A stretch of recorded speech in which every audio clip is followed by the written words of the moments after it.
청취자 여러분 안녕하십니까. 수도권 투데이 장원석입니다. 탄핵과 특검 전국에 대한 분석을 듣느라고 조금 늦게 인사드렸습니다. 양해 부탁드리겠습니다. 지난 9월이었죠. 경상북도 경주시 남남서쪽에서 규모 5.8의 강진이 발생한 바 있습니다. 1978년 지진 관측 이래 한반도에서 발생한 가장 강력한 지진이었기 때문에 원전이라든지 도심 안전에 대한 우려의 목소리가 커졌습니다. 잠시 뒤 투데이 포커스에서는 홍태경 연세대 지구시스템과학과 교수를 직접 스튜디오에 초대해서 지진에 대비해 우리가 간과해서는 안 될 부분들을 짚어보겠습니다.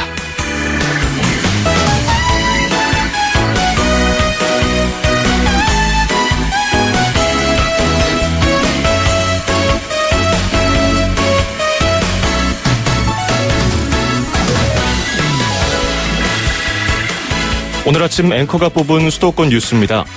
이제 내일이면 올해를 보내고 모레 새해를 맞습니다. 한국천문연구원은 2017년 새해 서울의 일출 예정 시각이 오전 7시 47분이라고 밝혔는데요. 새해 해돋이를 보러 멀리 못 가시는 분들, 서울 시내에서 일출 보시는 건 어떨까요? 서울시가 시내외 해맞이 명소를 소개했습니다. 남산과 아차산, 인왕산, 북한산을 비롯해서 하늘공원과 올림픽공원 등 모두 21곳인데요. 각 명소마다 자치구에서 행사도 엽니다. 관련 정보는 서울시 홈페이지에서 확인해 보시기 바랍니다. 해리 코닉 주니어의 It Had to Be You 띄워드리면서 2016년 12월 30일 수도권 투데이 시작합니다.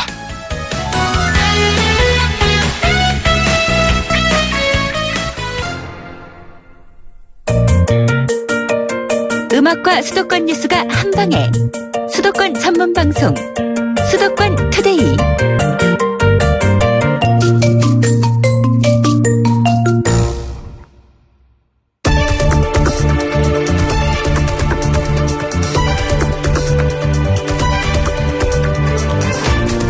연말 특집 투데이 포커스 릴레이 인터뷰.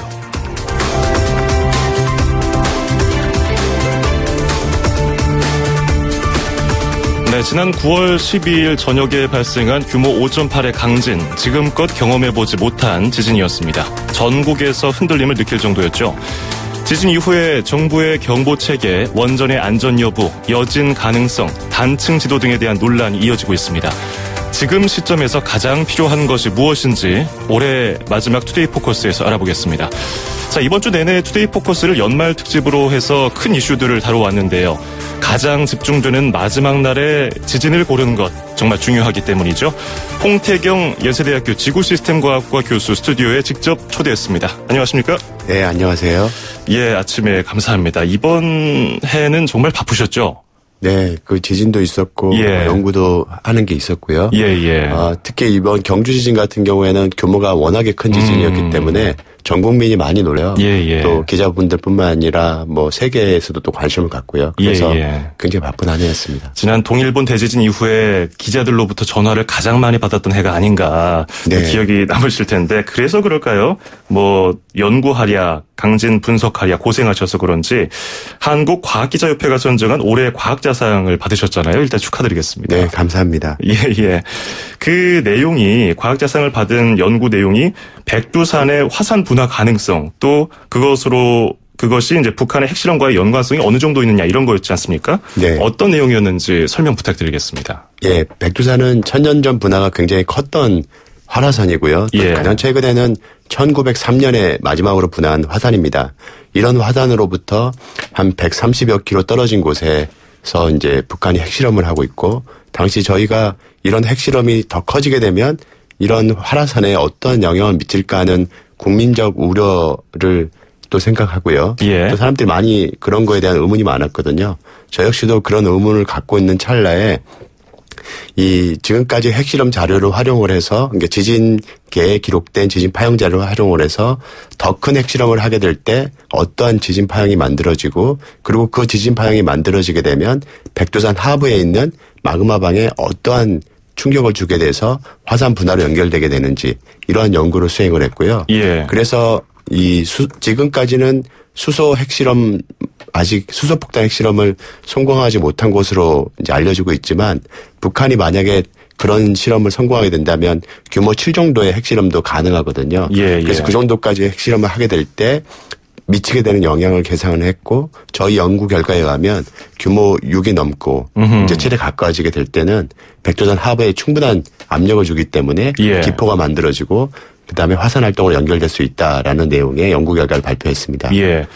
이번에 경주 지진이 5.8이 발생했을 때 서울에서도 그 진동을 느꼈는데 핵실험장하고 백두산하고 한 130km 정도니까 서울 대전 거리보다 가깝거든요. 네. 규모 6.6에서 7 정도의 인공 지진이 발생했을 때 그 백두산을 건드려서 만약에 분화가 된다면은 그 지역은 뭐 물론 뭐 마그마가 나온다든지 연기 때문에 그렇겠지만 우리 남쪽에서는 어떤 피해를 입을 수 있을까요? 네, 직접적으로 우리 남한의 피해를 보는 것은 북한에 비하면 많이 작을 것입니다. 예.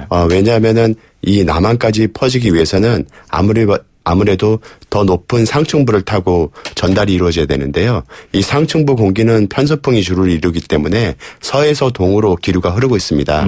그래서 이 이제 시뮬레이션 등을 통해서 보게 되면은 많은 화산재들이 동해를 거쳐서 일본 열도로 빠져나가는 것들이 보이는데요. 예. 그럼에도 불구하고 규모가 클 때는 한반도에는 굉장히 큰 혼란이 벌어지게 될 텐데 가장 큰 혼란은 아무래도 항공 대란입니다. 아하. 가깝게 몇 년 전에 아이슬란드에서 화산 분화가 있었는데 규모가 굉장히 작은 분화였음에도 불구하고 유럽 전역에 항공 대란이 벌어졌거든요. 예. 지금 이 동북아시아 지역은 중국, 일본, 그다음에 우리 대한민국까지 해서 굉장히 많은 물류가 항공으로 이동하고 있는데 엄청난 대란이 벌어질 거로 예상이 되고요. 또한 호흡기 질환뿐만 아니라 이 이제 큰 분화가 이루어지게 되면 화산재가 태양을 가리게 되는 일이 벌어지게 되는데 그런 분화까지 연결된다면은 농작물 피해, 거기에 연결돼서 여러 이제 그 농업이라든가 그다음에 경제 활동, 산업 저희는 특히 이제 이런 그 정밀 산업들이 많이 발달되어 있는데 예. 이런 산업에도 큰 피해가 예상이 되고 있습니다. 예. 백두산 연구는 지속적으로 이루어져야 될 것 같고요. 일단은 뭐 그 연구 내용은 여기까지 듣도록 하고요. 이제 일단은 당장 얼마 전에 발생했던 경주 지진 여파. 뭐 이로 인해서 정부 시스템도 뭐 부실하다는 게 드러났고 많은 분들이 아직까지도 불안해하고 계시는데요. 재발할 가능성 얼마나 높다고 보십니까? 네, 이번 경주 지진은 저희 연구 결과에 의하면 동일본 대지진의 그 효과가 한반도에서 지속적으로 작용하면서 만들어낸 지진이라고 평가되고 있습니다. 예. 동일본 대지진이 발생하면서 한반도는 일본 열도 방향으로 끌려가게 되는데 그로 인해서 결과적으로 한반도에서는 지진이 보다 더 발생하기 쉬운 환경으로 바뀌게 되고요. 예. 그 여파로 이제 지진들이 연쇄적으로 발생하는데 그 중에 하나가 바로 이 경주 지진이 되겠습니다. 이 경주 지진이 발생하면서 또 다른 추가적인 효과가 발생하게 되는데 경주 지진이 발생하면서 경주 지진 지역에 쌓였던 이 힘은 주변 지역에 다시 쌓이게 됐고요. 예. 그로 인해서 이 경주 지진을 중심으로 해서 북북동 남남서 방향으로 많은 힘들이 쌓이게 되고 이 지역을 중심으로 지금 여진이 또 발생하고 있습니다. 그렇기 때문에 이 여진이 추가적으로 지금까지 발생하고 있는데 만약에 이들 지역에 하부에 또 다른 활성단층이 존재한다면 이 여파로 또 다른 큰 지진도 예상할 수 있는 상황입니다. 예. 또한 그뿐만 아니라 경주 지역 이외의 지역도 아직까지 동일본 대지진에 의해서 이 충분한 그 효과로 인해서 발생한 지진들이 아직 충분히 발생하지 않은 상태로 남은 지역들이 있거든요. 예. 이런 지역들도 마찬가지로 추가적인 지진이 예상되고 있습니다. 짧게는 수년 내에 발생했던 지진들, 길게는 십수년, 100년 전에 발생했던 큰 지진들의 연쇄 효과가 계속해서 나타나고 있는 건데 지금까지 정부에서 발표한 것에 따르면은 여진이 한 500여 차례 넘었거든요. 이 여진이 앞으로 얼마나 더 갈까요? 예, 저희는 그 경주 지진이 발생한 직후부터 이런 규모 5.8 정도의 지진이면 여진은 짧게는 3, 4주일, 길게는 몇 달이 될 거라고 예상을 했거든요. 예. 지금 이제 한 3개월 정도 흘렀는데요. 아직까지 여진이 발생하고 있고 어젯밤에도 이 포항 그 내륙 지역에서 또 지진이 발생했습니다. 예. 앞서 설명드린 바와 같이 이 경주 지진으로 응력이 증가한 지역에서 지금 여진이 발생하고 있는데 이런 여진들은 아직까지 지속이 되고 있고 또 한두 주 전에는 규모 3점대의 여진도 발생을 했거든요. 예. 그래서 앞으로도 이런 여진이 지속될 것으로 예상이 되기 때문에 그 앞으로는 몇 달간이라도 더 주의를 해야 되는 상황이고요. 예. 그리고 응력 증가 효과가 그 여진이 멈추더라도 길게는 몇 년 후에도 그 응력 증가 효과에 의해서 추가적인 지진이 발생할 수 있기 때문에 여진이 멈춘다 하더라도 지진이 더 이상 발생하지 않는다라고 안심해서는 안 되는 상황입니다. 예. 근데 보통 지진하면요, 환태평양 조산대라고 불리는 그쪽, 이른바 불의 고리라고 하는데 워낙 그 활성 단층도 많고 화산 활동도 많으니까요. 이 불의 고리는 어떤 건가요? 예, 이 태평양 중앙해령이라고 하는 태평양 한가운데에서는요. 예. 판이 빠른 속도로 만들어지고 있는데 이 중에서 이곳에서는 판이 1년에 10cm씩 만들어지고 있습니다. 아. 이 만들어진 곳에서 서쪽으로 이렇게 이동하는 판이 있는데 이것을 태평양판이라고요. 또 이곳에서 동쪽으로 이동하는 판을 나즈가판이라고 하는데 우리나라 전 세계적으로 가장 판이 빨리 만들어지는 곳이기 때문에 판도 빨리 이동을 하게 되고 예. 충돌할 때도 마찬가지로 그 속도로 충돌하게 됩니다. 그래서 충돌하는 곳이 바로 일본 열도 앞과 바로 이 남아메리카 서쪽 지역에 충돌하게 되는데 예. 이들 지역에 이렇게 빠른 속도로 판이 충돌하다 보니까 많은 힘들이 쌓이게 되고 그 결과로 큰 지진들과 지진이 빈발하는 일들이 동반되게 됩니다. 그래서 태평양 주변에서는 크고 작은 지진들이 많이 발생하는데 예. 그래서 이들 지역을 환태평양 지진대라고 일컫게 되고 지금까지의 초대형 지진이라고 하는 것들이 다 이들 지역에서 발생하고 있습니다. 예, 예. 일단 우리나라는 아까 말씀하신 것처럼 일본 그 동일본 지진 때 피해 본 것처럼 일본 동부에 걸쳐 있기 때문에 우리나라는 좀 떨어져 있어서 영향권에서 벗어나 있기 때문에 안전한 거 아닌가 이런 생각인데 우리나라에서 발생하는 지진만의 특성이 따로 있을까요? 네, 우리나라는 일본 열도에 비하면은 힘이 쌓이는 속도가 느립니다. 예. 일본에서는 빨리빨리 힘이 빨리 쌓이는데 반해서 보다 더 안쪽에 있는 우리나라 같은 경우에는 힘이 천천히 누적이 됩니다. 그래서 이 지진이 발생하기까지 굉장히 긴 기간이 소요되는데 그렇다 하더라도 우리나라에서 큰 지진이 나지 않는 건 아닙니다. 천천히 힘이 쌓이고 그 힘이 언젠가 누적이 끝나게 되면은 큰 지진으로 발현되게 되는데 과거 우리가 역사 기록물 같은 거 분석을 해보면 규모 7 내에 지진들이 발생한 것으로 알려져 있거든요. 예. 근데 이들 지역에서는 규모가 큰 지진이 발생할 가능성이 있을 뿐만 아니라 지진이 발생하게 되면 불가피하게 내륙 지역이기 때문에 도시와 가까울 수밖에 없습니다. 아하. 그래서 발생하게 되면 가까운 거리에 있는 도시에 큰 피해를 주고 예. 또 이 내륙 지역에서 발생한 지진은 이 진원의 깊이가 굉장히 얕습니다. 아하. 5km에서 한 15km 사이에서 주로 발생하게 되는데 이들 깊이에서 발생하게 되면 지표에 바로 에너지가 전달이 되기 때문에 예. 지표를 많이 흔들게 되고 건물 붕괴로 연결될 수 있기 때문에 규모가 뭐 초대형 지진보다는 작을지 몰라도 예. 인명피해나 이런 것들은 훨씬 더 클 수 있습니다. 가까운 예가 이제 IT 지진이 규모 7.0이었는데 30만 명 이상의 사람들이 사망을 했거든요. 예. 그래서 굉장히 위험할 수 있습니다. 그런 무서운 지진 이야기를 들으면은 방금 말씀하신 것처럼 우리나라는 국토 면적이 넓지 않기 때문에 네. 특히 수도권에 엄청난 인구 밀집도를 보이고 있지 않습니까? 그 건축물들이 내진 설계가 잘 안 돼 있다고들 알려져 있는데 우선 준비를 잘 해야 될 텐데요. 그 준비를 하기에 앞서서 뭐 내진 설계, 보강 설계를 하는데 앞서서 전조를 보면서 우리가 대비할 수 있지 않을까요? 예, 이 전조 현상이라고 하는 것은 사실 여러 가지들이 알려져 있습니다. 예. 하지만 지진이 발생할 때마다 항상 동일한 전조를 보이지 않는 것이 문제고요. 예. 전조 현상이라고 추정되는 일들이 발생을 해도 지진이 발생하지 않는 일들도 일어나기도 합니다. 예. 그래서 이런 전조 현상을 널리 활용하지 못하는데 이러한 이유가 있고요. 그래서 전조 현상을 통해서 지진을 예측하는 데는 매우 많은 한계가 있습니다. 예. 하지만 우리가 이제 지진을 예측하는 데 있어서 꼭 전조만을 쓰지는 않고 다른 것들을 활용할 수 있거든요. 예. 예를 들어서 이 지역에 얼마만큼의 힘이 쌓이고 있는지 스트레인 미터라고 해서 그 우리가 변형률을 계산하는 방법이 있고요. 예. 이 응용량을 따로 산출하는 방식도 있거든요. 이것을 통해서 이들 지역에 얼마 정도 힘이 쌓였으니까 곧 어느 정도 후에 지진이 발생하겠다. 이런 정도의 예측은 할 수 있습니다. 예. 서울 시내 같은 경우에는 내진 설계가 비교적 잘 돼 있는 편이지만 다른 도시에 비해서 예. 하지만 공공건물 같은 경우에 학교 건물은 한 20% 내외로 아직 많이 미흡한 상태거든요. 그래서 지속적으로 보강도 필요한 상황입니다. 예. 최근에 비교적 최근에 만들어진 건물들은 또 내진 설계가 잘 돼 있는데 그 이전에 만들어진 건물들이 또 문제겠죠. 네. 그러니까 아까 그 전조 같은 문제는 뭐 하늘의 구름 모양 이번에 나왔던 거 뭐 곤충들의 이동, 물고기 움직임 이런 것들은 뭐 전조로 활용하기에는 다소 무리가 있다는 분석이셨고요. 그러면 다른 것으로 이제 분석을 해야 된다는 말씀인데 이번에 논란이 컸던 것, 그 활성단층 지도 아니겠습니까? 이 연구가 제대로 이루어지고 있습니까? 예, 지금까지 활성 단층에 대한 연구는 지표 조사를 위주로 이루어졌습니다. 예. 지표에 드러난 단층이 보이게 되면 이 단층이 가장 언제 가장 마지막으로 이동을 했느냐를 가지고 따져봤을 때, 예. 이것이 활성단층이다 아니다 이렇게 하게 되거든요. 그러니까 그 원리는 뭐냐면은 땅이 견딜 수 있는 힘의 한계치가 있고 언젠가는 지진이 발생하게 되는데 예. 바로 그것이 단층이 됩니다.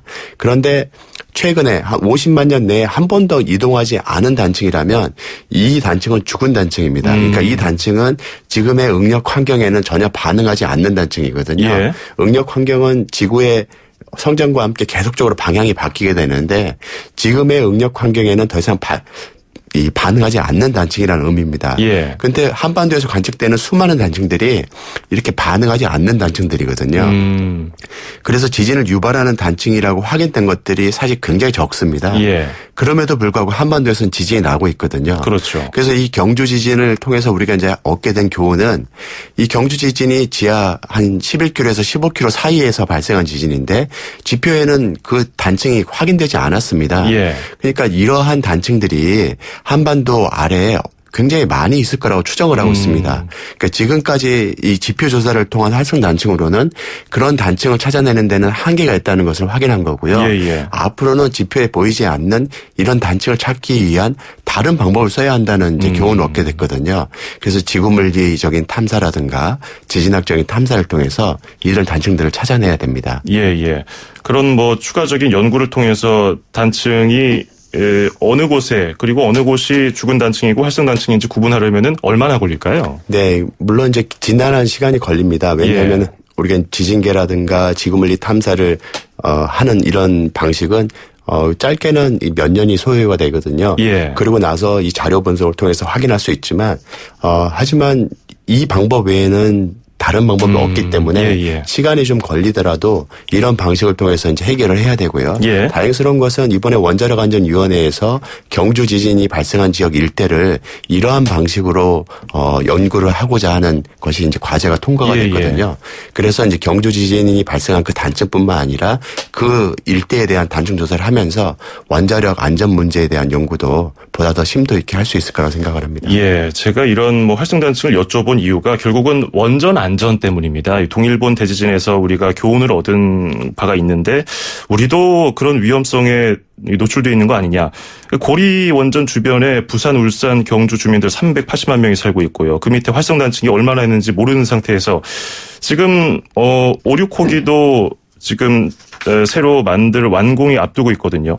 이거 어떻게 원전 안전 대비해야 될까요? 예, 뭐 신고리 5, 6호기가 곧 이제 완공을 앞두고 있고요.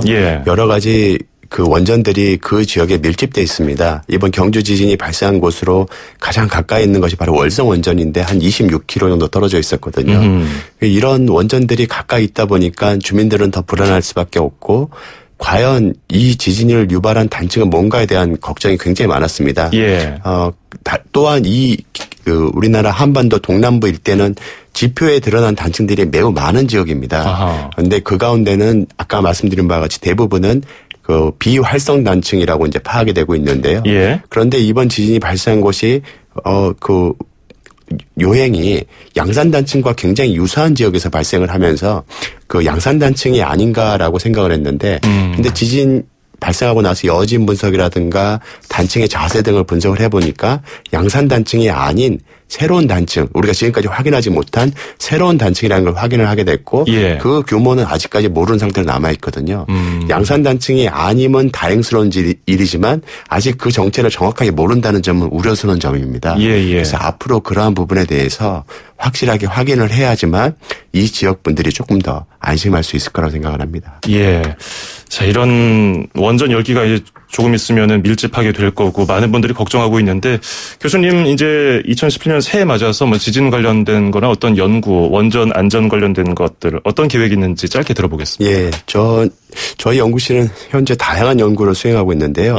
이 초대형 지진이라고 하는 규모 8.5 이상의 지진들이 어떠한 메커니즘으로 발생하느냐 이런 연구를 현재 또 수행하고 있고요. 예. 연구 결과가 거의 마무리돼 가고 있는 상황이고 또한 이 행성 연구가 이제 앞으로 미래에 굉장히 중요한 우리 먹거리가 될 텐데 이 지진계를 행성에 갖다 놓게 되면 그 행성에 기록된 지진 파형을 가지고 기후 변화든가 그다음에 그 행성의 발달에 대한 연구도 수행할 수 있거든요. 예. 그러한 이제 선행 연구들을 현재 수행하고 있습니다. 예, 알겠습니다. 앞으로도 좋은 연구 부탁드리겠고요. 오늘 출연 감사합니다. 네, 감사합니다. 네, 지금까지 홍태경 연세대 지구시스템과학과 교수와 함께했습니다.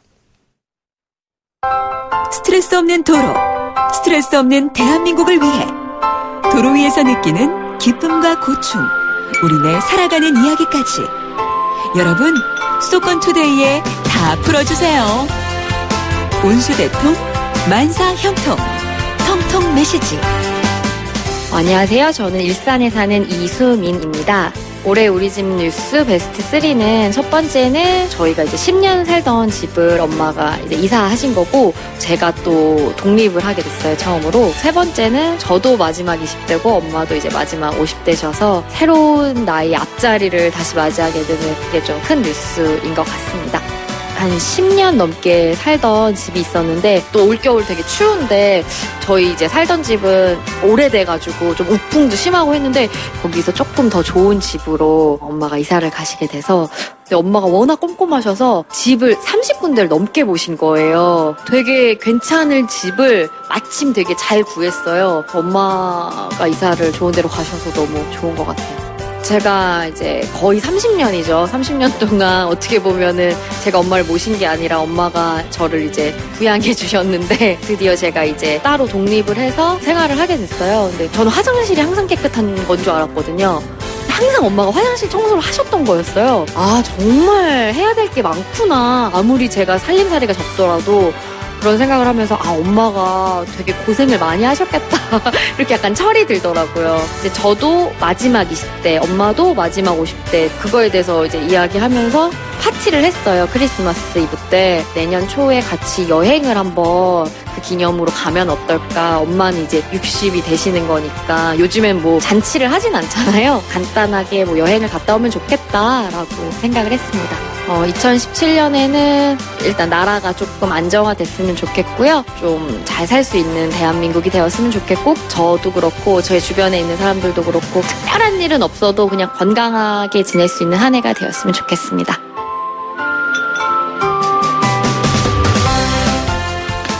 네, 오늘 운수대통 만사형통 통통 메시지는 이수민님의 사연이었습니다.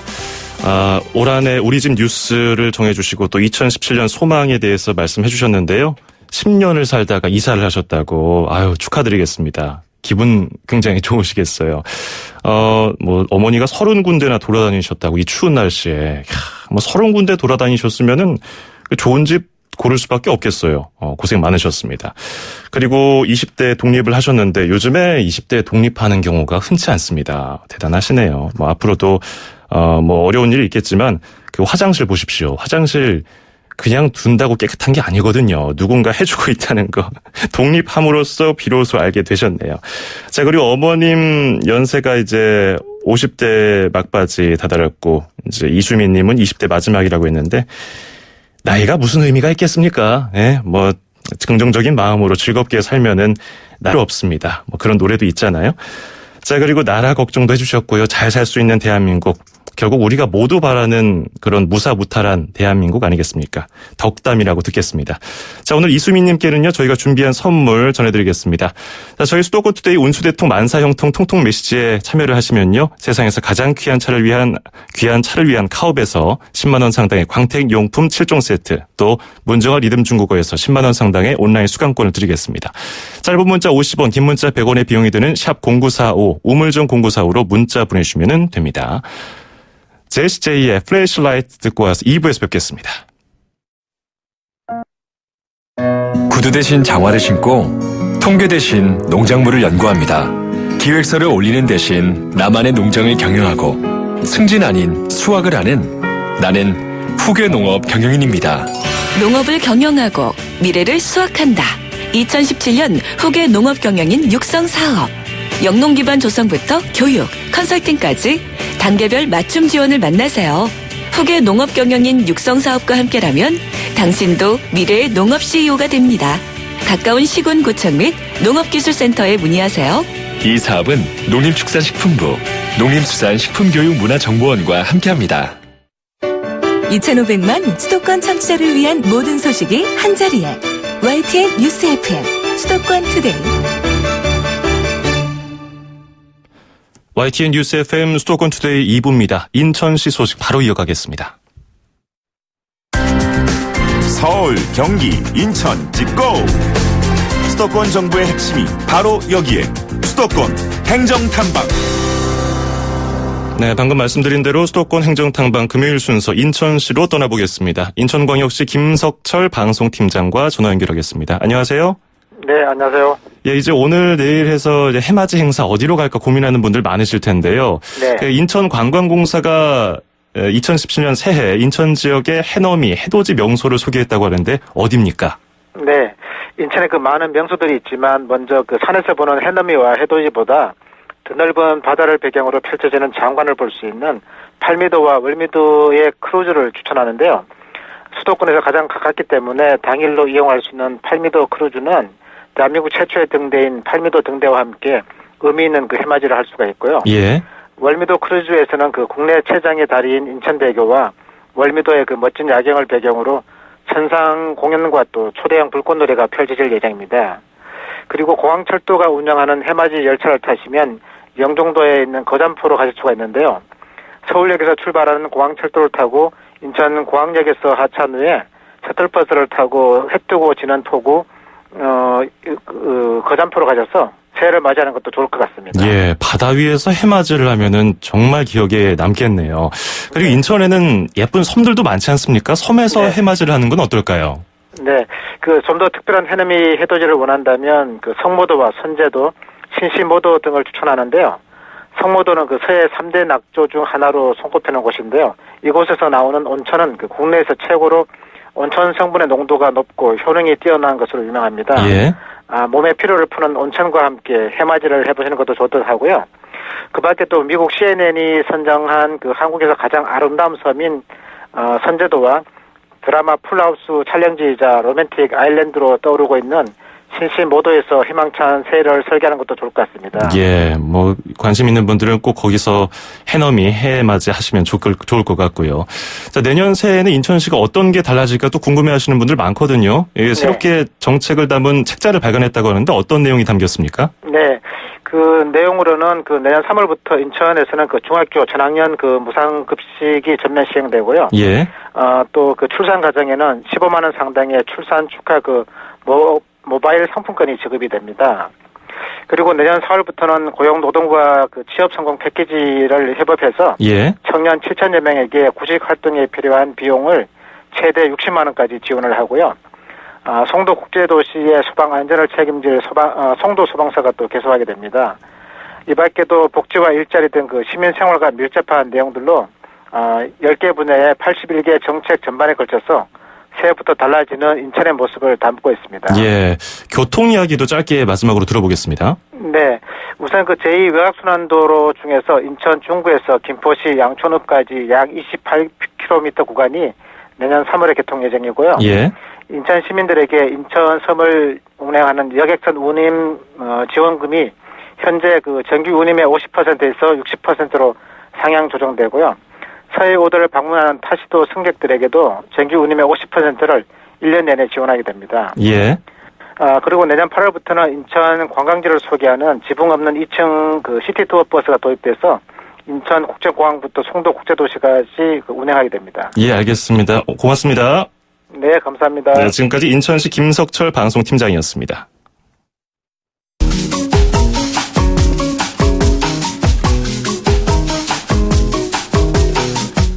약국에서 손쉽게 사먹는 약 얼마나 알고 계십니까? 수도권 투데이의 야심찬 코너 알쏭달쏭한 약의 모든 것을 알려드립니다. 잘 알고 먹으면 건강에 더욱 도움이 되는 약 안내해 주실 분 모셨습니다. 중앙대학교 약학대학의 정경혜 교수와 함께하겠습니다. 어서 오십시오. 네, 안녕하세요.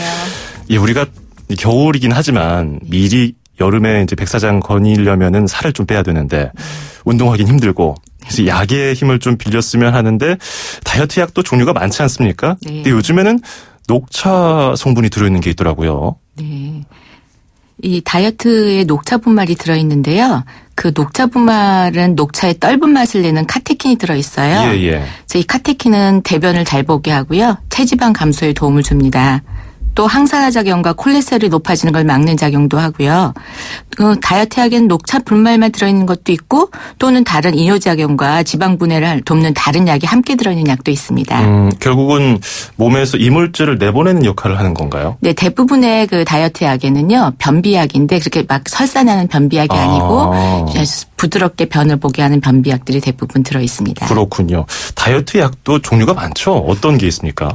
네, 일반적으로 약국에서 판매되는 약 중에서 대표적인 약으로는 이제 메칠셀룰로즈하고 알긴산이 들어있는 약이 있는데요. 예. 그 메칠셀룰로즈는 물을 끓여들여서 팽창해서 변이 잘 나오게 해주는 약이고요. 그 혹시 아시는 차전자 피 껍데기 그와 같은 역할을 합니다. 그래서 보통 건강기능식품에 차전자피가 많이 들어있거든요. 예. 그래서 원래 차전자피라든가 메칠셀룰로즈 이런 건 전부 약간 이제 변비약의 종류긴 한데요. 설사가 나는 건 아니고 부드럽게 나오게 하는 건데요. 그게 꼭 잘 작용하려면요. 물을 많이 마시는 것이 중요한 포인트입니다. 예. 그래서 변비약 이런 약을 드실 때 물을 많이 마셔야 되고요. 그래야 물을 끌어들여서 팽창해서 잘 변을 보게 하고요. 예. 또 이렇게 함께 들어있는 알긴산은 해조류 성분이거든요. 예. 그래서 이걸 드시면 배가 부른 느낌을 들게 하기 때문에 아무래도 배가 좀 부르면 덜 먹게 됩니다. 아니 제가 다이어트 약에 대해서 전혀 모르기 때문에 지금 계속 아침 시간이긴 합니다만 청취자 여러분 죄송합니다. 변이 계속 나와요. 변을 못 보면은 살이 찝니까? 아, 그게 아니고 이제 변을 예. 못 보면 살을 찌는 건 아닌데요. 예. 변을 잘 보게 하면서 또 포만감도 넘게 하면서 그래야지 이제 이렇게 다이어트에 도움이 되거든요. 왜냐하면 이렇게 소화가 안 되고 변을 안 보게 되면은 이렇게 장이 좀 더부룩해 갖고 예. 항상 그 다이어트에 그렇게 도움이 되지는 않습니다. 그래요. 그렇군요. 이런 비밀이 있는지 몰랐습니다. 살을 빼기 위해서 오히려 더 좀 고통스러운 경험을 참는 분들이 계세요. 설사약을 드시는 분들이 있는데 이거 몸에 문제 없을까요? 아, 설사약이라는 게 원래 변비약이 종류거든요. 예, 그래서 예. 장을 장을 자극해서 많이 나오게 한다던가 아니면 이제 장 내시경 검사할 때 쓰는 약들을 한꺼번에 써서 이렇게 살을 뺀다고 생각을 하시는데 실제로는 그 약을 드시면 살이 빠지는 게 아니라 물이 빠지게 되는 거거든요. 예. 그래서 물만 빠지는 게 아니라 다른 전해질도 함께 빠져나가니까 아무래도 건강에 안 좋고요. 체중이 감소되는 것처럼 보이지만 금방 몸에서 수분이 이제 들어가게 되면 다시 원래 체중으로 돌아오기 때문에 이 설사약을 자주 드시면은 그 당시에는 체중이 빠지는 것 같은 느낌을 갖고 있지만 부작용만 일으키기 때문에 가능하면 안 드시는 게 좋습니다. 설사약을 먹었을 때 수분이 쫙 빠져나가지 않습니까? 네. 그러면 만약에 수분이나 다른 뭐 염분 같은 걸 섭취했을 때 네. 몸이 더 빨리 흡수하나요? 나중에? 아, 꼭 그런 건 아니지만요. 자기 빠진 양에 그것은 채워주기 때문에 예. 수분이 빠져나간 건 아무리 드시면은 자기 몸무게 체중 몸에 필요한 수분은 채워지기 때문에 아마 제대로 들어가는 것 같습니다. 더 많이 하신다던가 그런 건 아니고요. 예. 빠진 만큼 보충해 줍니다. 그렇군요. 제가 바보 같은 질문 하나 드릴게요. 운동을 너무 싫어하는데 운동하긴 싫은데 살은 빼고 싶은 거예요. 방법 없을까요? 아, 요새 그런 걸 많이 말씀하시는데요. 예. 운동하지 않고 효과적으로 다이어트하는 방법 없다고 생각합니다. 없어요. 예. 왜냐하면 음식을 섭취하는 칼로리가 우리가 쓰는 칼로리보다 적은 경우에만 살이 빠지거든요. 예. 그러니까 무엇보다도 식사를 줄이고 반드시 운동을 병행해야만 살을 빼는데 즉 다이어트에 성공할 수 있고요. 예. 다른 것은 다 이 방법을 위한 보조 방법이라고 생각하시면 될 것 같습니다. 그렇군요. 역시 쉽게 가는 방법은 없군요. 네. 다이어트는 굳이 필요 없는 사람들도 있는가 하면은 꼭 건강을 위해서 하셔야 되는 분들이 있잖아요. 어떤 네. 분들인가요? 그 다이어트는 보통 과체중이나 비만이신 분들한테 꼭 필요합니다. 특히 비만에 속하는 분들은요. 심장병이 생길 위험이 높거든요. 예. 그래서 체중 감소를 해야지 심장병을 예방할 수 있습니다. 그런데 저희 보통 대부분은 다이어트가 필요하지 않은 분이 하는 경우가 많긴 합니다. 그러니까요. 특히 그 여학생들 중에서 자기가 정상인데 비만이라고 생각하는 학생들이 많다고 그러더라고요. 네. 건강 해치는데. 비만과 과체중 비슷한 말 같은데 좀 다른가 보네요. 네, 비만이 좀 더 체중이 나가는 건데요. 예. 그 부분을 좀 확실히 하기 위한 방법이 있는데 BMI라는 신체 질량 지수를 사용해서 예. 알아보는 방법입니다. 그래서 신체 질량 지수는 체중에다가 키를 그러니까 키를 두 배 해갖고 나눈 건데요. 예를 들면 키가 160cm, 몸무게가 60kg이면 60 나누기 키를 160cm로 안 하고 미터로 해서 1.6 곱하기 1.6. 즉 60 체중 나누기 키의 제곱을 해갖고요. 계산을 하시면 신체 질량 지수가 나오거든요. 그래서 지금 키 160cm, 몸무게 60kg 인분을 계산하면요. 23.4로 나옵니다. 근데 이 구분이 과체중은 이렇게 계산했을 때 23 이상, 비만은 25 이상입니다. 그래서 이 부분은 지금 과체중에 해당하는 분이라고 보시면 되겠고요. 그렇긴 한데 요 신체 질량 지수는 근육량이 많은 운동선수나 어린이나 노인 등은 좀 정확하지 않을 수가 있겠고요. 신체 질량 지수와 더불어서 복부 비만을 꼭 살펴봐야 됩니다. 복부 비만. 네. 그래서 남자분은 허리둘레 90cm 이상, 여자는 85cm 이상 이런 복부 비만이거든요. 그러면 이제 이 두 가지를 합해서 비만과 과체중을 통해서 우리가 어떻게 체중을 감소해서 여러 가지 질병을 예방할 수 있나 하는 것을 보통 많이 하는 지표가 됩니다. 그렇군요. 체질량 지수는 아까 그냥 설명을 드렸는데 그냥 듣기만 해서는 헷갈려요. 뭐 인터넷 포털 사이트에다 치면 요즘에 이런 식이 나오니까 한번 계산해 보시고 18.5에서 22.9 사이면 정상이니까 참고하시기 바랍니다. 자, 오늘 여기까지 듣겠습니다. 고맙습니다. 감사합니다. 네, 지금까지 중앙대학교 약학대학 정경혜 교수였습니다.